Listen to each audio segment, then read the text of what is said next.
আমাদের গৃহে অনেক কক্ষ রয়েছে, কিন্তু এমন কি আছে যে একটাই থাকে?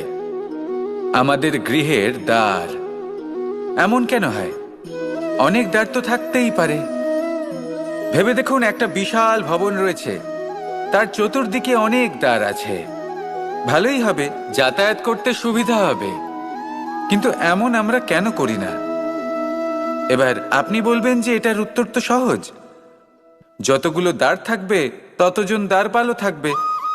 কে কখন কোথা থেকে আসবে, কোথায় চলে যাবে সেদিকে খেয়াল থাকবে না। চুরির সম্ভাবনাও বেড়ে যাবে।